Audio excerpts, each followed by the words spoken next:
In the shadowed corridors of the human mind, where instinct collides with intellect, creativity emerges as both a gift and a burden. Carl Jung, the Swiss psychiatrist who plumbed the depths of the unconscious, saw the artist as a vessel for forces beyond ordinary comprehension. For Jung, creativity was not merely a skill, but a dialogue with the eternal, a dance with archetypes that ripple through the collective unconscious. He believed that the artist, whether painter, poet, or musician, channels something primal, something that transcends the individual ego and speaks to the soul of humanity. This process is not without peril. The artist risks being consumed by the very forces they summon, a fate Jung witnessed in his patients and perhaps feared in himself. His encounters with the unconscious were visceral, filled with visions of gods and demons, and he saw the creative act as a bridge between the mundane and the mythic. To Jung, truth was not a static object to be grasped, but a living presence, revealed through symbols and dreams, and the artist was its reluctant prophet, tasked with bearing its weight. Friedrich Nietzsche, the philosopher of the abyss, approached creativity with a different fire. For him, the artist was a warrior of the spirit, wielding chaos as a weapon against the suffocating order of convention. In his works like Thus Spoke Zarathustra, Nietzsche celebrated the creator who dares to shatter old tablets of value and forge new ones from the molten core of existence. He saw creativity as an act of defiance, a refusal to bow to the herd's mediocrity, and a proclamation of the self as sovereign. Yet this sovereignty came at a cost. Nietzsche's own descent into madness suggests the thin line between genius and collapse. Where Jung saw the artist as a mediator of the collective, Nietzsche cast them as a solitary titan, standing atop the ruins of a decayed world. Truth for Nietzsche was not a universal harmony, but a personal conquest, a perspective carved out of struggle and suffering. The artist's soul, in his view, was a furnace where beauty and terror melded into something sublime, a testament to the will to power that drives all life. Jung's fascination with the unconscious stemmed from his own fractured psyche. As a young man, he experienced what he later called a confrontation with the unconscious, a period of vivid dreams and waking visions that threatened to overwhelm him. From this chaos, he forged his theory of the archetypes, universal patterns embedded in the human soul. The artist, he argued, taps into these archetypes unwittingly, giving form to the formless. A painting might evoke the Great Mother, a poem the hero's journey, each creation a thread in the tapestry of collective experience. This perspective elevates the creative act beyond mere expression. It becomes a sacred ritual, a means of glimpsing the infinite. Jung's own artistic endeavors, his intricate mandalas and the cryptic red books reveal a man wrestling with truths too vast for words alone.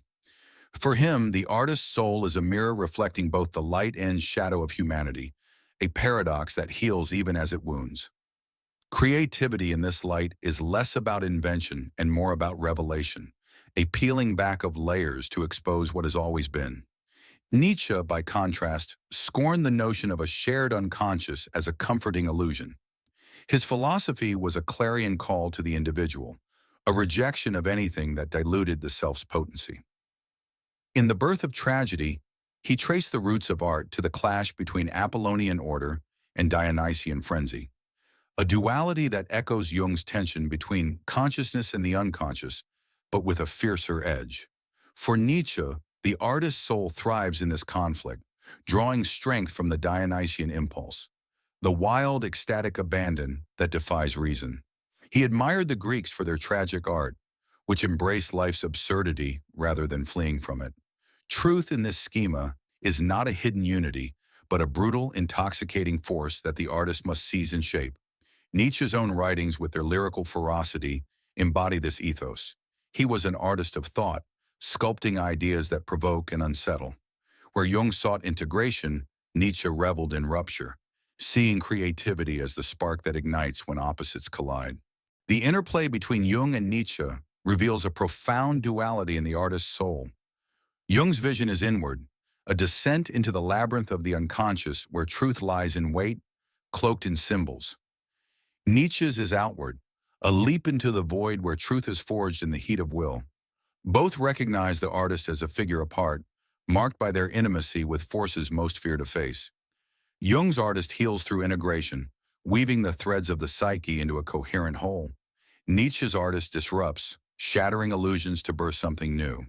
Yet beneath their differences lies a shared reverence for creativity as a sacred act, a bridge between the human and the divine, or in Nietzsche's case, the superhuman. The artist's soul in this light is a crucible where the raw stuff of life is transmuted into meaning, a process as painful as it is exalting. For both thinkers, truth is not an abstract ideal, but a lived reality embodied in the act of creation itself. Consider the artist at work, a painter before a canvas, a writer hunched over a desk. Jung would see in their labor a dialogue with the shadow, the unacknowledged self that whispers through every stroke or word. He believed that creativity demands confrontation with this dark twin, a reckoning that can liberate or destroy. His own art bore the marks of this struggle, grotesque figures and radiant forms entwined in his Red Book, a testament to the psyche's complexity. For Jung, the artist's soul is a vessel for the numinous, the ineffable presence that haunts human experience. Truth emerges as a mosaic, pieced together from fragments of dream and memory, and the artist is both its maker and its servant. This view casts creativity as a pilgrimage, a journey through the wilderness of the mind where the destination is less important than the steps taken. The artist in Jung's world is a guide, leading others toward the mystery they themselves cannot fully grasp. Nietzsche's artist, by contrast, stands alone, a solitary figure on a windswept cliff. He saw creation as an act of rebellion, a refusal to accept the world as it is. In Beyond Good and Evil, he wrote of the free spirit who dances beyond morality, and the artist embodies this freedom. Their soul is a forge, hammering raw experience into shapes that defy convention. Nietzsche's own prose, wild, incanatory, alive with paradox, mirrors this process, rejecting the tame certainties of his time. Truth for him is not a gift from the unconscious, but a trophy won through struggle, a prize for those who dare to live dangerously. The artist's task is not to reconcile, but to provoke, to awaken a slumbering world with the shock of the new. Where Jung saw a tapestry, Nietzsche saw a battlefield, and the artist's soul was the site of ceaseless war, a war not for peace, but for power, for the right to name what is true. Jung's fascination with mythology underscores his belief in the artist as a storyteller of the eternal. He saw myths as the dreams of cultures, narratives that encode the deepest truths of the human condition. The artist, in tapping this vein, becomes a modern mythmaker, spinning tales that resonate across time. His work with Patience revealed how personal creations often echoed ancient motifs: the trickster, the wise old man, the devouring mother, suggesting a continuity between individual and collective psyche. For Jung, creativity is a bridge to this timeless realm, a way of touching what lies beyond the fleeting moment. The artist's soul in this framework is a repository of ancestral wisdom, a space where the past speaks to the present. Truth is not singular but plural, a chorus of voices rising from the depths, and the artist's role is to amplify them. This perspective imbues creativity with a quiet grandeur, a sense of purpose that transcends the self. Nietzsche, too, drew on myth, but as a weapon rather than a bridge. His Zarathustra is a mythic figure, a prophet of the future who overturns the past. For Nietzsche, the artist's soul is not a vessel for tradition, but a crucible for revolution. He saw myths as human creations, not divine gifts, and urged the artist to craft new ones that affirm life's vitality. His concept of eternal recurrence, the idea that life repeats infinitely, challenges the creator to make something worthy of that repetition. Truth in this vision is not inherited, but invented, a bold assertion of the self against the void. Nietzsche's own mythic style, with its soaring rhetoric and apocalyptic imagery, embodies this ethos, casting the artist as a god in exile. Where Jung sought continuity, Nietzsche demanded rupture, and the artist's soul became the forge where the old gods were melted down and recast as something fiercely human. The artist's relationship to suffering unites Jung and Nietzsche in unexpected ways. Jung saw suffering as the raw material of creativity, a darkness that the artist transmutes into light. His own breakdowns and recoveries informed this view.